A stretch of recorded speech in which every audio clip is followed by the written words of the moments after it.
Hi viewers, welcome back to my channel. இன்றைக்கி நம்ம சேனலில் ரொம்பவே ஹெல்த்தியான பீட்ரூட் சூப் எப்படி செய்யுதுன்னு பார்க்கலாங்க. பீட்ரூட்டில் இருக்கிற நியூட்ரிஷன்ஸ் வந்துட்டு உங்களுக்கு உடம்புல பிளட் ஃப்ளோ இன்க்ரீஸ் பண்ணுறதுக்கும், ஹை பிளட் ப்ரெஷரை குறைக்கிறதுக்கும், மூளைக்கு போகிற ரத்தம் வந்துட்டு மெயினாக உங்களுக்கு வந்துட்டு சீராக போகிறதுக்கும் இது ரொம்பவே உதவும். வாங்க இதுக்கு செய்ய தேவையான பொருட்கள் என்னென்னு பார்க்கலாம். ஒரு மீடியம் சைஸ் பீட்ரூட், ஒரு மீடியம் சைஸ் கேரட், ஒரு தக்காளி, ஒரு பிரிஞ்சலை, 4 பல் பூண்டு, 2 கிராம்பு, 1 டேபிள் ஸ்பூன் வெண்ணெய், தேவைக்கேற்ப உப்பு, தேவைக்கேற்ப மிளகுத்தூள். இப்போ ஒரு குக்கரில் 1 டேபிள் ஸ்பூன் வெண்ணெய் சேர்த்து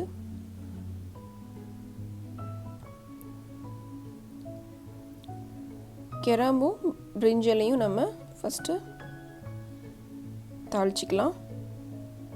அதோட 4 பல் பூண்டு சேர்த்து லைட்டாக வதக்கி விடுங்க.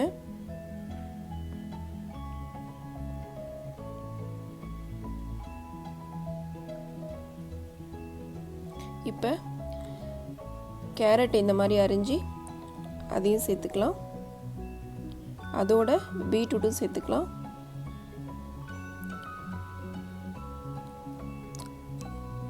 அடுத்து அரிஞ்ச தக்காளி, ஒரு தக்காளி.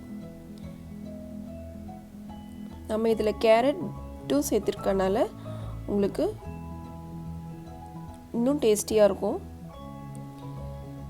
இப்போ இதை லைட்டாக வதக்கிட்டு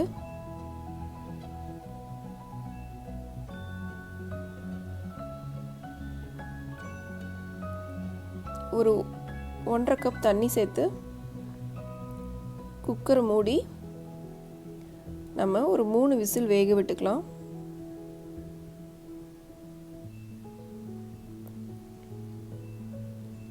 குக்கர் சத்தம் அடங்கினதும் இந்த மாதிரி அந்த வேக வச்ச காய்கறி வேக வச்ச தண்ணி தனியாக, காய்கறி தனியாக நம்ம ஆற வச்சுக்கலாம்.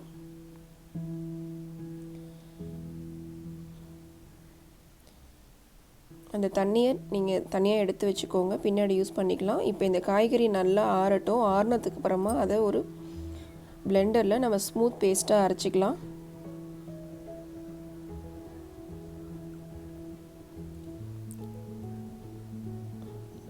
இந்த மாதிரி ஸ்மூத்தாக அரைச்சிக்கோங்க. இப்போ ஒரு பேனில் நம்ம அரைச்ச ஸ்மூத் பேஸ்ட், பீட்ரூட் பேஸ்ட்டு,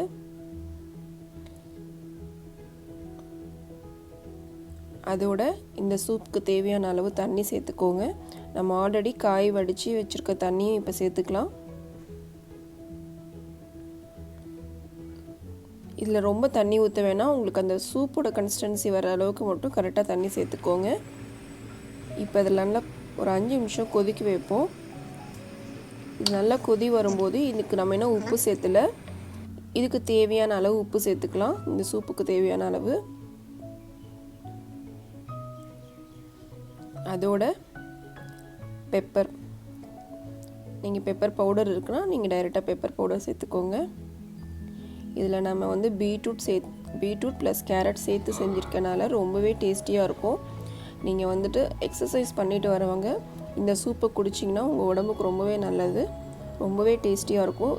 நம்ம பீட்ரூட் ஜூஸ் குடிக்கிறதுக்கு பதிலாக இந்த சூப் குடிச்சு பாருங்கள். இது ரொம்பவே டேஸ்டியாக இருக்கும். நம்மளுடைய பசியை வந்துட்டு தூண்டும். குழந்தைங்களுக்கு இதை கொடுக்கும்போது பசிச்சு நல்லா ஆகாரம் சாப்பிடுவாங்க. கண்டிப்பாக இந்த ரெசிபி உங்கள் எல்லாத்துக்கும் பிடிச்சிருக்கும்னு நினைக்கிறேன். இந்த வீடியோ பற்றின கமெண்ட் பண்ணுங்கள். இந்த வீடியோவை லைக் பண்ணுங்கள், ஷேர் பண்ணுங்கள். Thank you for watching. See you. Bye bye.